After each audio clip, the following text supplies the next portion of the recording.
grocery store prices have really been crazy lately, last few years. And it's been hard to try to watch our food budgets when they keep going up. All the prices just keep going up. So I've been really struggling with that. Many of you probably have too. So I took some advice from some others on YouTube, especially Frugal Fit Mom, who kept saying, shop the sales, shop the sales, shop the sales. So finally, I decided to shop the sales. And now it's been a few months and it's really helped.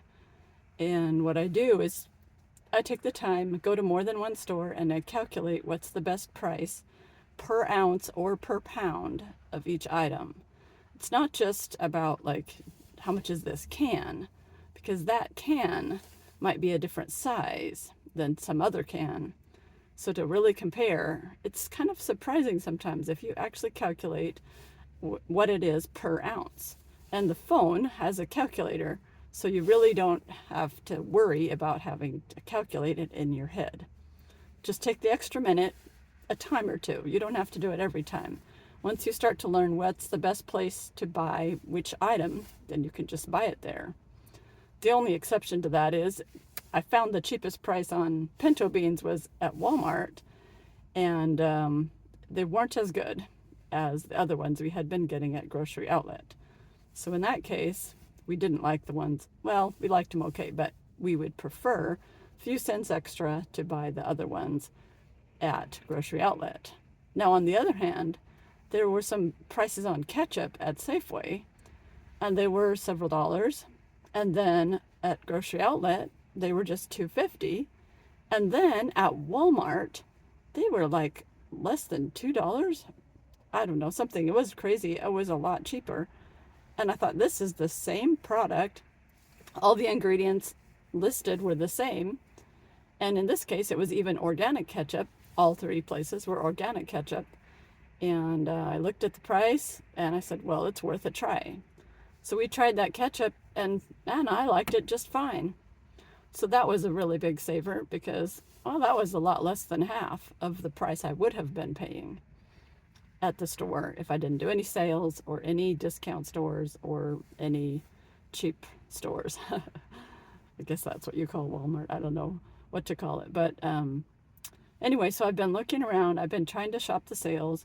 And one way that I shop the sales at Safeway is that Safeway has this app on their phone that makes a difference. And you can get special deals. You find your store. It automatically goes to the store in your area. You can kind of search here. Oh, not that. Anyway, never mind. But this is the Safeway app. And I've found that they put stuff on there for everybody. And then they'll also put discounts on there for the individual. So once I buy a few things at Safeway and I use my little phone number or somehow scan in my number, then when I buy it, they will know what I buy, and once in a while they'll give a special discount that just fits me. And that way you can get the deals and the savings. The nice thing with it is that just for this week, I just noticed there's going to be a $10 discount if I spend $50 in one trip. And that's 20% off of whatever I bought up to the $50 amount. Basically, that's what it ends up being. So that's a good savings.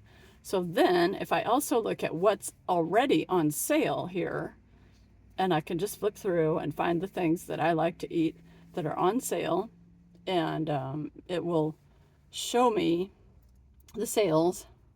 And when I find the things that I already want, they're already on sale, then I buy some of those and it'll add up to $50 without too much these days. You know how it is with the price of food. $50 is not as much as it used to be. Anyway, so I've enjoyed using the app, but I don't use it only. I use other methods as well. Like Frugal Fit Mom had said, go to more than one store. So the discount store in our area is Grocery Outlet. Aldi is another one that's good. And Walmart is also inexpensive. We have a Walmart that has the grocery side and the other items, the regular side, so we can buy our groceries and our other things at our big Walmart. Anyway, so the food, that's the first thing, is to try to find the sales and to try to save what you can, um, get the sale for the amount of time that it'll last, right? So you can get a little extra, but don't get it extra past when it will expire.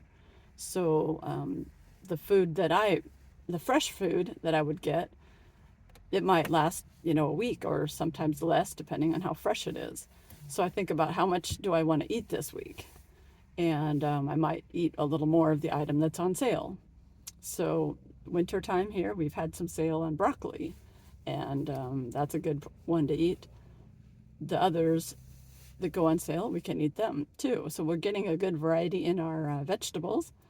And if, we don't have to eat everything on sale, but if we just say, hey, this is a good time to eat broccoli, why don't we have some of the things we like with broccoli? Just keeps us making a big difference in the food budget, because say broccoli was normally $2 a pound, and then they have the sale, it might be, $1.49 a pound. Well, that's a 25% difference. And it's small here and there, but it does add up over time. I first was worried that doing the sales might actually make me buy more, and I still have a little concern with that. But when I shop the sales, and I don't stock up too far, just what could be used within a reasonable amount of time, then it actually has helped us have more storage of food, and therefore I don't have as great of a need to go to the store to buy it. It's not a desperate need to buy it when it's not on sale. And that means a higher percentage of my food is at a cheaper price. And stores like Safeway, Albertsons, other stores that are in the Kroger food chain, they have pretty good sales at times. Like I said, the $10 off when you spend $50, that's a 20% off. But last week they had 25% off of certain items, quite a few items. And it was a good time for me to buy some paper plates. They were on sale. So that way I don't have to buy them later at the higher price. Anyway, it's a struggle these days to really stay in the budget. So one of the things I also try to do is to have the food last as long as it can by not letting it go to waste. When I cook a meal and there's only two of us in our home, then it's not, we don't always eat all of the food. We might have something left, and I can keep it fresh in the refrigerator for a couple of days, or I can keep it longer in the freezer.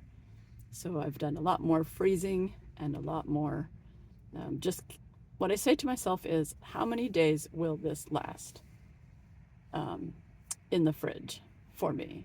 And do I want to eat it in the next 2 days? So that helps a lot. And then I just really try to make sure that I eat it in the next 2 days. So that keeps us with food on hand, and it keeps us from spending too much money. So food. The other thing I do is just really try to make things from scratch. We do need to buy some of our food organic. We should probably buy all of it organic, but we do buy some organic. But we just try to buy it not processed. As soon as I step into the processed world, then I need gluten-free, and I need, a special, dairy-free, and I have all my health needs. And when somebody else prepares that food, they have to have their price for their labor. So that it's always going to cost more, unless it has a very special sale or something. But I just try to make up some things that I can keep on hand and that I can keep ready to eat, so that we can save on our food. But another app I've used is called Upside, and that app is good in my area for grocery stores, for eating out, and for gas. So the eating out part, we're not doing that very much right now, so maybe it'll come in handy a time or two, but it's not as frequent. And the grocery store that it's useful for in this area is Super One. So if there's a item at Super One that I do need, then I check that app and see if that day there might be a sale that I can use. So anyway, that's just some good tips. That's all that I can think of at the moment. So hope that helps. Save on food.